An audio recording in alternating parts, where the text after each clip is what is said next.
Kwa majina yangu mimi naitwa Anastasia Leonard Robert. Mimi ni conductor wa magari ya Mwanza Igombe, lakini pia mimi ni katibu wa umoja wa safirishaji njia ya Igombe, lakini pia ni secretary katika ofisi ya umoja wa safirishaji pale.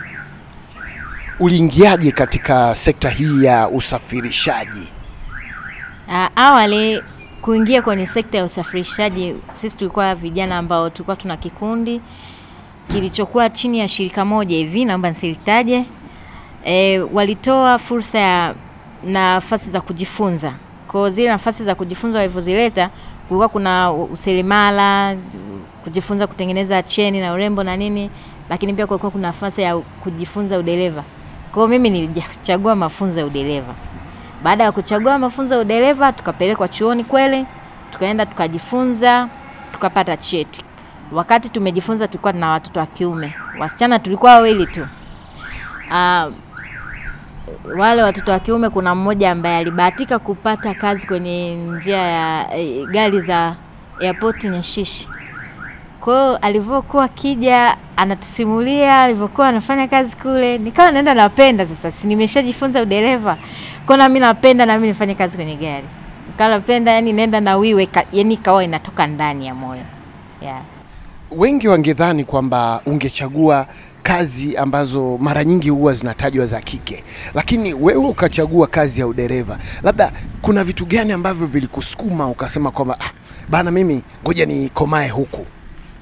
Ni ile kupenda tu, yani sio kwamba mimi labda kuna kitu kingine ambacho kilinisukuma. Yani ni vile ambavyo kwanza si nilikuwa nimejifunza udereva, ninaufahamu vizuri, lakini namna ya kupata ile nini na leseni ikawa ni kazi. Nikaona sasa nianzie kwenye conductor huko,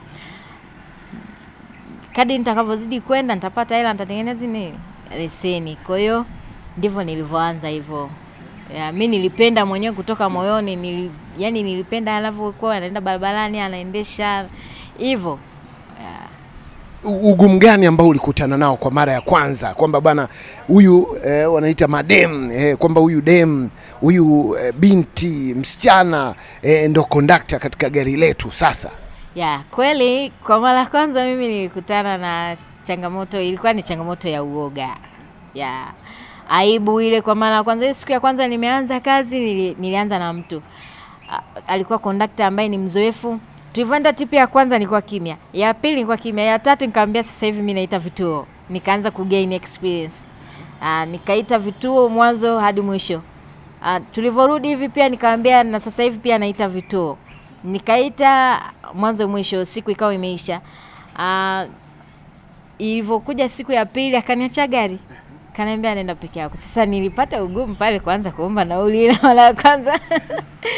Naomba nauli hapo najiuliza nimwambie naomba nauli, nipe nauli na nisaidie nauli. Najiuliza. Kwa kipindi kile nauli ilikuwa 750, kwa nikawa nachukua zile silver, kwa tunanunua silver unakaa nazo unazipiga hivi. Unajua kwenye gari ukimpigia hivi sasa, lakini kuna watu wengine ukimfanyia hivyo respondi chochote. Anabaki huko kimya. Mpaka unamgusa. Naomba nauli, unaona. Kwa hiyo ukimgusa ndo anashtuka sasa. Anakupatia nauli. Kwa hiyo nilipata ile changamoto ya uoga na aibu. Na wakati unapochukua nauli zile, najua kabisa kwamba basi linaweza likawa na watu 30, 40 wakati mwingine, idadi kubwa ya watu. Unawezaje kujua kwamba huyu amelipa, huyu hajalipa? Kwa uzoefu ujue ni kazi ambayo umeamua kwamba hii ndo kazi yangu sasa. Umakini unauwekaje? Unamwangalia mtu, nimechukua nauli kwako, amevaa t-shirt hivi, alafu sura yake iko hivi. Kwa unamwangalia sura, alafu unamwangalia na nguo alovaa. Ili ukisahau sura, angalia nguo. Ukisahau nguo, angalia sura. Kwa unaangalia vitu kama hivyo. Na umezulumiwa mara ngapi katika masuala haya ya kuchukua nauli kutoka kituo fulani na kuelekea kituo kingine? Kwenye kuzulumiwa, yani ukatizama kabisa hiko ukasema hapa nimepigwa hapa, kwamba abiria ameshuka na nauli yangu? Haijawahi kutokea. Haijawahi kutokea. kwa sababu kwa abiria ambaye alileta fujo kwamba asinipe nauli kwa sababu zake yeye anazozijua kwamba labda mimi nimekosea nimefanya nini au nauli imepungua, mimi nilikuwa na watetezi ambao watetezi wenyewe walikuwa ni abiria wao. Kwa sababu mimi wakati nafanya kazi nimekuwa ni mtu nimefanya kazi kwenye njia ya Igombe ambapo nilikuwa peke yangu. Kwa watu wote walinikubali wakanipokea, na vile nilivyokuwa mstaarabu hakuna abiria aliyetaka kuniona mimi naonewa. Na ulianza kazi ukiwa tayari umevaa mavazi ya kikondakta? Kimsingi kabla ya kuanza kazi kabisa lazima uwe na jezi, kwa sababu usipokuwa na jezi ukafika maybe umetoka Igombe, ukifika pale Sabasaba kuna traffic wako pale. Wanasimamisha gari, ukishuka una gauni ili watajua ni abiria. Ukijitambulisha wewe ndo conductor inakuhusu faini hapo hapo. Na vipi mapokeo ya matrafiki barabarani yako vipi kwako wewe kama mwanamke? Mapokeo ya trafiki kiukweli nipende kuwapongeza na wao, kwa sababu hawakunikatisha moyo. Kwa wale ambao nilikutana nao waliweza kuniuliza tu mbona unafanya hii kazi, nikamwambia mimi nimeamua tu kufanya. Unakutana na changamoto gani? Wakataka kunisaidia katika zile changamoto ambazo nakutana nazo. Nikamwambia changamoto ni ndogo ndogo ambazo zinaweza kukabilika, sio ngumu sana. Wakanipongeza, wakaniambia endelea. Ndio. Na vipi kuhusiana na yale masuala kama watu wanakusikia hivi sauti yako nasikia nyororo, yani wangefikiria labda ungekuwa ni mhudumu wa ndege, mhudumu wa mabasi, vyombo fulani hivi laini, nikizungumzia mabasi labda yale ya mikoani mfano, si ndio, na kadhalika. Lakini unakwenda kwenye chombo cha daladala. Wote tunajua kabisa kwamba kule kuna zile oya vurugu za sampuli fulani hivi. Kwako wewe mapokeo yalikuwa vipi? Yani kwamba mtu ametegemea kusikia sauti ya ukatili, sauti fulani hivi ya kibabe, lakini anasikia sauti nyororo kutoka katika chombo cha daladala. Kwako ilikuwa vipi? Kuhusiana na swala zima la sauti, ujue tunalelewa kwenye familia mimi nimeanza huku wakati huo, mimi nilikuwa nimelelewa kwenye msingi wa kidini nzuri. Kwa hiyo nilienda kule kama nafasi ya kazi tu, kufanya kazi. Lakini kwa masuala mengine ile ni kazi kama kazi, watu wasiogope. Kuhusiana na zile sauti ni watu tu wameamua kujitengenezea yale malezi na nini. Au watu wengine wanaamua kujaribu tu wao wenyewe kwa kutumia vitu ambavyo sio vizuri. Wengine wanavuta bangi hivyo. Ni wachache sana ambao na wakati mwingine watu wengine wanakuwa wanajilazimisha tu. Na vipi kuhusiana na masuala mazima ya uchovu? Kwa sababu najua tokea asubuhi mtu uko barabarani, mchana uko barabarani, kuna jua wakati mwingine, na wakati mwingine kupishana na abiria ni jambo ambalo labda ni mtambuka. Vipi kuhusiana na zile nyakati ambapo labda unajisikia uchovu? Ni mida gani hasa ambapo kwako inakuwa ni migumu katika kazi? Kwenye swala zima la uchovu hapo niseme tu uchovu upo, lakini ni wa kawaida, kwa sababu ukiangalia ruti za Mwanza Igombe ni ruti ambayo unaenda alafu unakaa kusubiria foleni. Kwa hiyo uchovu upo lakini unakuwa ni wa kawaida sana. Sio uchovu wa kama mtu ambaye anakuwa yuko kwenye hii haisi ya Nyashishi airport, nenda rudi, ile haikai foleni. Sisi tunakaa foleni. Kwa hiyo tunapata kidogo kama muda kupumzika. Na ratiba yako iko vipi asubuhi ili kuhakikisha kwamba unapokwenda kazini unakuwa na energy, unakuwa na nguvu? Iko vipi? Labda kupata kifungua kinywa, msosi wa mchana, unapiga katika muda gani? Ukiamka asubuhi kwanza ili kikupe nguvu ya kufanya kazi, uoge kwanza maji ya baridi asubuhi. Unaenda zako kazini. Saa ngapi hiyo? Saa 11. Saa 11. Kama gari naamsha kuanzia saa 11 au saa 11 saa 12 kasoro, hapo natakiwa amke saa 10. Kwa sababu gari zinatofautiana. Ila kimsingi saa 11 natakiwa ushaamka uko barabarani. Ukishaenda kwenye saa 3 hapo hivi yani kuhusu chakula cha asubuhi na cha mchana unakula kawaida kabisa. Mchana hivyo. Na vipi kwa sababu wewe ni binti mrembo, hausumbuliwi na abiria? Kusumbuliwaje? Kusumbuliwa, wewe si binti mrembo, unahisia na wao wanahisia.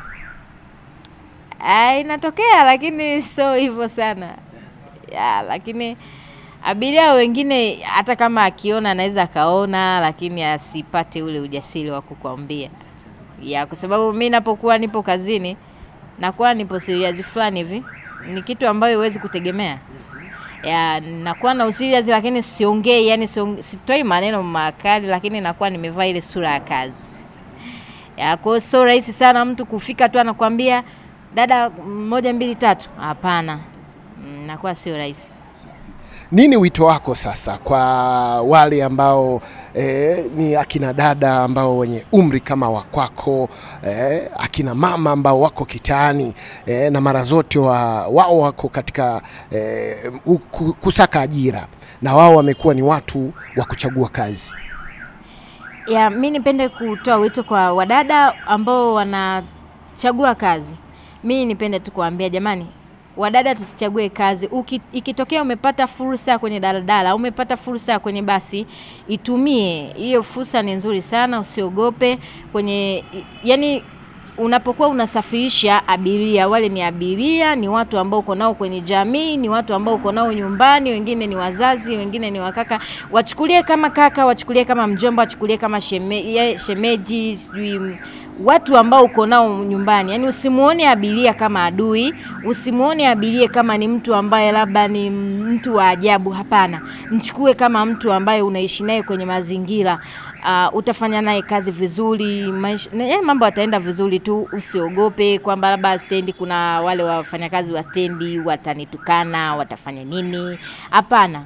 Hapana. Na nipende tu kuambia tu kwamba sasa hivi vimekuepo vyama vingi au umoja kwenye stendi. Wameondoa yale makando ya zamani yaliokuepo, kutoa matusi,